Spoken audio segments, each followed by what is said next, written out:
class 7th. In the last video, we have discussed up to the question number 12. Now let's see question number 13. Question number 13 is fill in the blank. So fill in the blanks में first क्या दिया हुआ है आपको? If two angles are complementary, then their sum of measures. तो first में क्या होना चाहिए? कॉम्प्लीमेंट्री एंगल्स का सम क्या होना चाहिए? 90 डिग्री होना चाहिए. सेकंड देखो, if two angles are supplementary then their sum. तो सप्लीमेंट्री एंगल्स में एंगल का सम क्या होना चाहिए? टू एंगल्स का सम 180 डिग्री होना चाहिए. Third, two angles forming a linear pair. ऐसे दो एंगल जो लीनियर पेयर फॉर्म कर रहे हैं तो वो लीनियर पेयर एंगल होते हैं. क्या होते हैं? Linear pair angle. ठीक है. Fourth, if two adjacent angle are supplementary. ऐसे दो एंगल जो सप्लीमेंट्री एंगल हो, ठीक है, दे फॉर्म ए. तो वो क्या बनाएंगे? एक सप्लीमेंट्री बनाएंगे या 180 डिग्री बनाएंगे या स्ट्रेट लाइन बनाएंगे. ठीक है. तो यहां पर सप्लीमेंट्री बना सकते हैं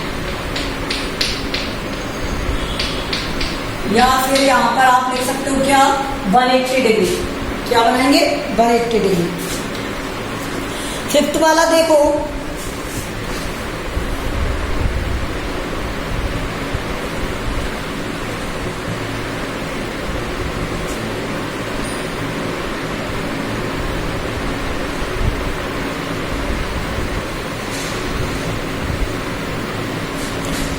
if two lines intersect a point. अगर दो लाइन इंटरसेक्ट करती है पॉइंट पर, then the vertically opposite angles are always. तो वर्टिकली अपोजिट एंगल कैसे होंगे? इक्वल होंगे.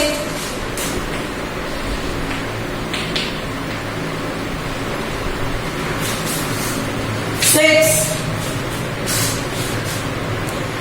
If two lines intersect at a point. अगर दो लाइन इंटरसेक्ट करती है एक पॉइंट पर, if one pair of vertical opposite angle acute angle then the other pair of acute linear pair angle is obtuse angle. क्या होगा? एक अगर acute है तो दूसरा क्या बनेगा? obtuse बनेगा. देखो, ये अगर acute angle है तो ये वाला क्या? obtuse angle. तो ये linear pair angle है ना, तो ये वाला एंगल अगर acute angle है तो ये वाला एंगल क्या होगा? obtuse angle. Question number 14.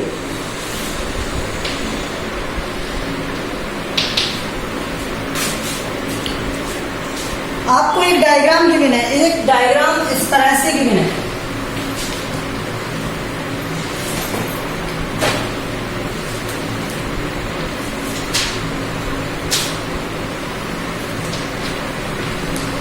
ठीक है. और इसका नेम दिया हुआ है AOC और ये दिया हुआ है BOD और यहां पर E. अब उसने फर्स्ट आपसे क्या पूछा हुआ है? यहां पर ऑब्ट्यूज वर्टिकली अपोजिट एंगल. ऐसे वर्टिकली अपोजिट एंगल जो ऑब्ट्यूज बना रहे हो तो वो कौन से एंगल होंगे? एक तो BOC होगा और एक होगा AOD. क्या होगा? एंगल BOC होगा और क्या होगा? AOD होगा. देखो, ये वाला एंगल और ये वाला एंगल. ठीक है. तो ये क्या है? वर्टिकली अपोजिट एंगल है. Second, adjacent complementary angle. ऐसे दो लगातार एंगल बन रहे हो जो कॉम्प्लीमेंट्री एंगल फॉर्म कर रहे हो, 90 डिग्री फॉर्म कर रहे हो. तो देखो, एक तो BOA और एक AOE. Angle BOA and angle AOE.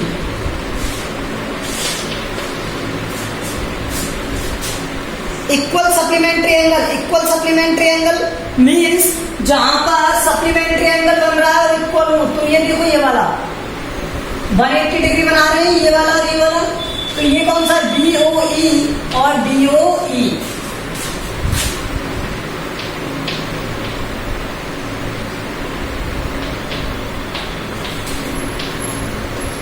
Ninety degree बना रहे हैं ना, इसलिए. फोर्थ,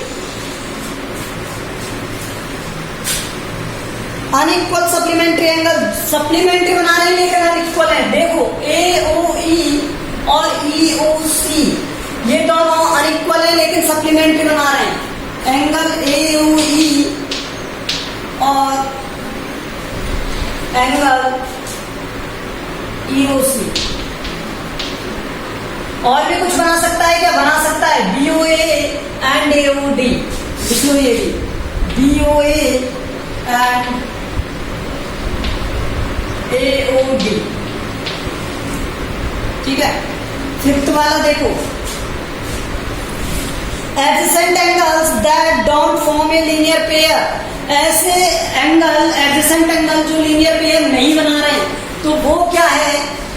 DOE और EOA, DOE और EOA।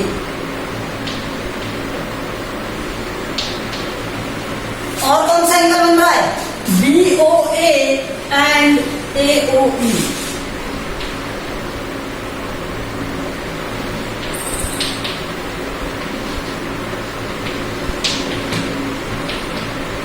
और कौन सा बना रहा है सप्लीमेंट्री जो नहीं बना रहा? एक ये वाला COD and DOE।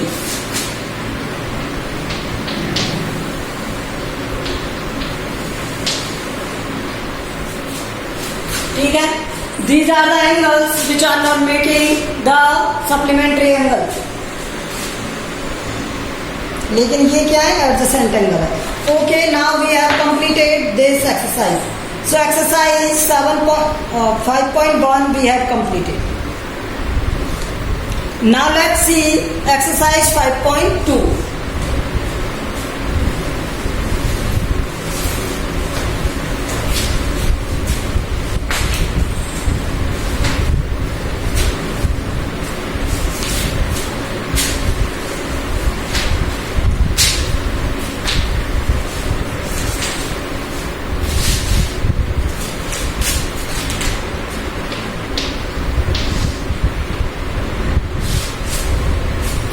Exercise 5.2 state the property that is used in each of the following statements. First, if A is parallel to B, आपको बताया हुआ है कि A क्या है? पैरेलल है B के। देखो यहां से एक डायग्राम आपको गिवन है इस तरह से, ठीक है, और इन टू पैरेलल लाइंस को एक लाइन कट कर रही है इस तरह से, और नेमिंग है आपको यहाँ पर गिवन 1 2 3 4 और यहाँ पर ये 5 6 7 8। ठीक है, एंड देन आपको गिवन है इस तरह से एक और लाइन कट हो रही है और ये A ये B।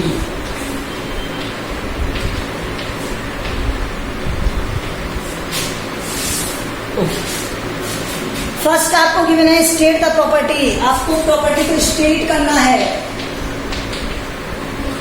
A is parallel to B, then angle 1 equal to angle 5। अब आपको बताना है एंगल 1 इक्वल है एंगल 5 के। तो मैंने बताया था जब एक ट्रांसवर्सल लाइन 2 पैरेलल लाइंस को कट करे तो सेम साइड में बने हुए एंगल एक जैसी कंडीशन में हो तो वो कैसे होते हैं? कौन से वाले एंगल होते हैं? करस्पॉन्डिंग एंगल होते हैं। कैसे होते हैं? करस्पॉन्डिंग एंगल होते हैं। तो ये वाला एंगल और ये वाला एंगल एक ही लाइन पर बन रहे हैं, सेम साइड में बन रहे हैं, ये इस तरह से और ये इस तरह से। तो ये क्या है? करस्पॉन्डिंग एंगल है। क्या है? Corresponding angle. Angle 1 equal angle 5 by corresponding angle.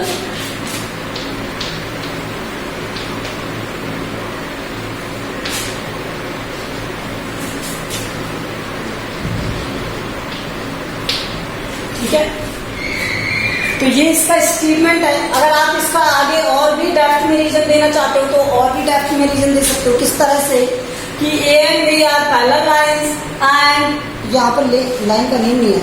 अच्छा, लाइन का नेम नहीं है। अगर मान लो मैं इसे L और इसे M मान लूँ तो L is the transversal line and angle 1 and 5 are in the same side. इस तरह से कंप्लीट डिस्क्रिप्शन दे सकते हो, लेकिन स्टेटमेंट पूछा था तो यही सबसे अंदर है।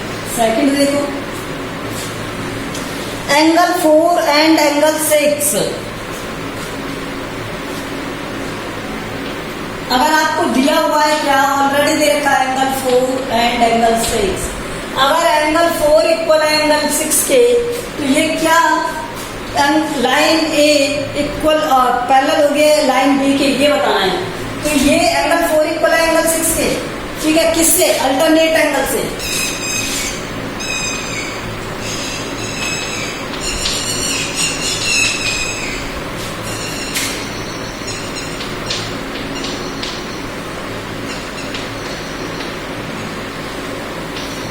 तो ये इंटीरियर अल्टरनेट एंगल है, देखो इस तरह से जेड बना रहे हैं, ये वाला एंगल और ये वाला एंगल।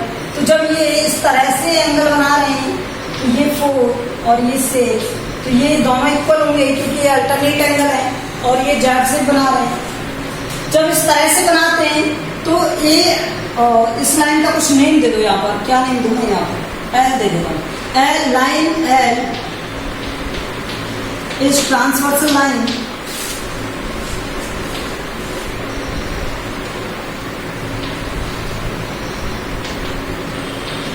which intersect, ये मत बनाना, ये तो समझाने के लिए, which intersect line A and B।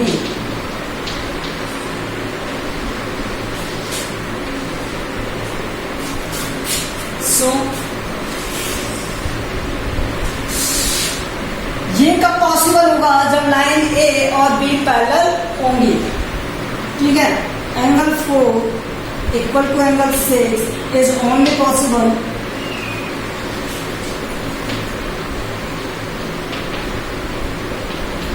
कब होगा, when line A is parallel to line B, जब लाइन ए किसके पैरेलल हो, लाइन बी के parallel. Okay, it is the only possible in that time. Now let's see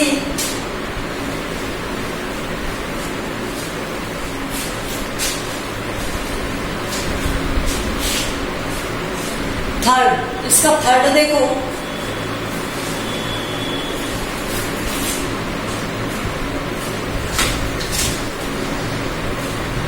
third क्या है इसका, if angle 4 + 5 equal to 180।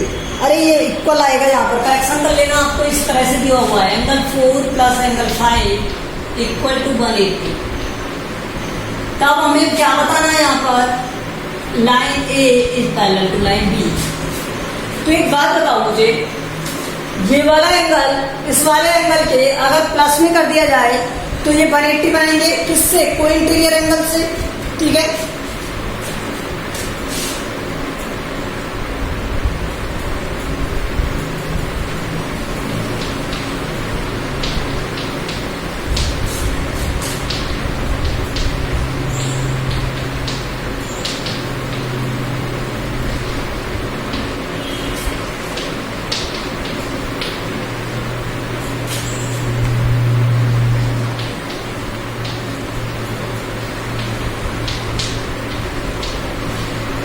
तो ये क्या है, अल्टरनेट एंगल है, सो एंगल 4 + एंगल 5 मैं कह सकता हूँ क्या, 180। अगर ऐसा है तो ये दोनों को इंटीरियर एंगल है, एंगल 4 एंड एंगल 5 आर को interior angle.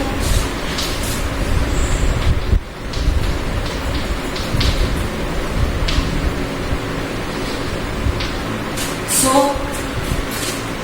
It is only possible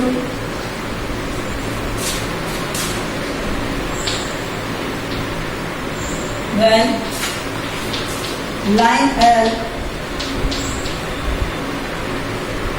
is transversal line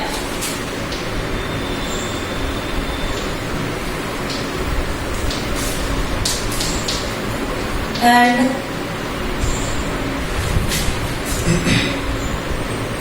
A line A and B are parallel.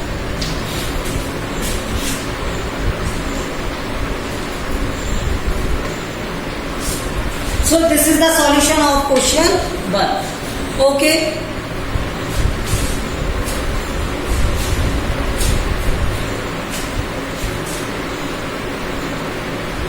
Now let's see question number 2.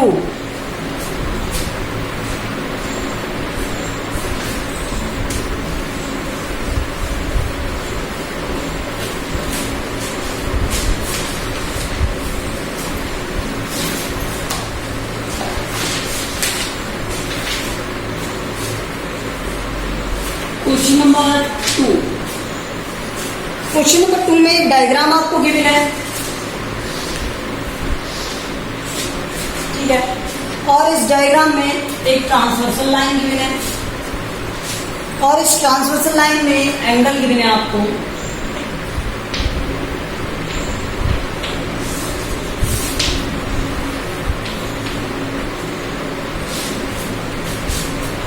और लाइन के नेम है ABC, ठीक है।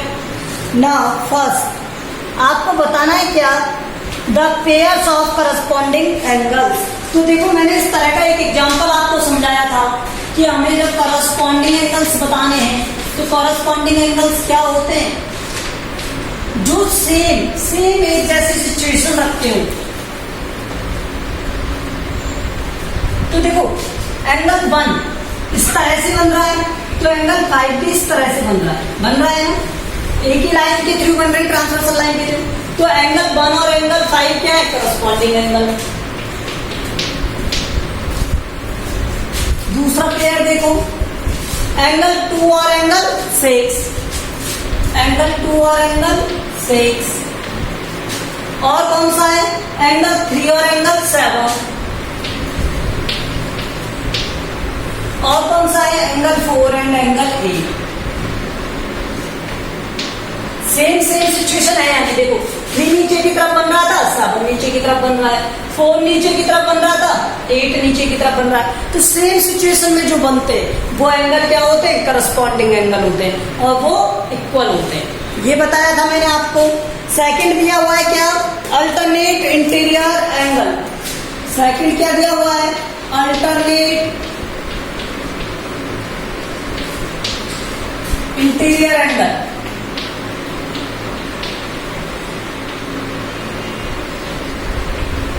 ये दिया हुआ है।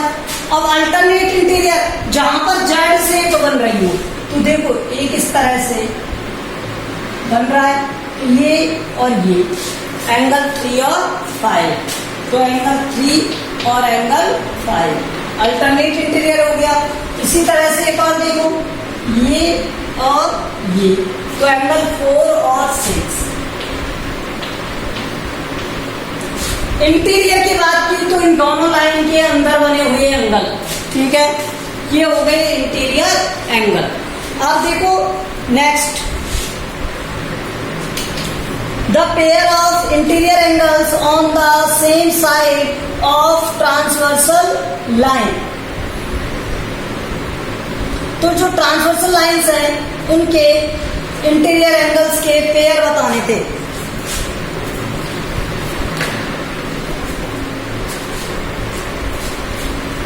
कौन कौन से एंगल है, 4 एंड 5 है और 3 एंड 6 है। Angle 4 and angle 5। सेकंड क्या है, एंगल 3 एंड एंगल 6।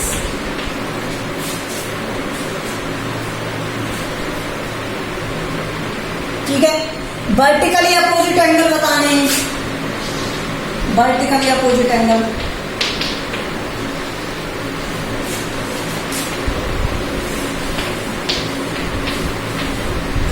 तो वर्टिकली अपोजिट मतलब जो एक दूसरे के आमने सामने होते हैं। 1 के अपोजिट क्या है, 3 है। 2 के अपोजिट क्या है, 4 है। तो 1 के अपोजिट क्या हो गया, 3। 2 के अपोजिट क्या हो गया, 4। 5 के अपोजिट क्या हो गया, 7। और 8, 6। इस तरह से जो भी एंगल कटेंगे, बी शेप में जो भी एंगल बनेंगे वो एंगल क्या होंगे, वर्टिकली अपोजिट एंगल। तो 1 के अपोजिट 3 वर्टिकली, 2 के अपोजिट 4 वर्टिकल। देखो 2 के अपोजिट 4, 1 के अपोजिट 3, 5 के अपोजिट 7, 6 के अपोजिट 8। तो ये क्या है, vertically opposite angles. Okay, so we have completed question number 2. In the next solve the next problem. Thank you.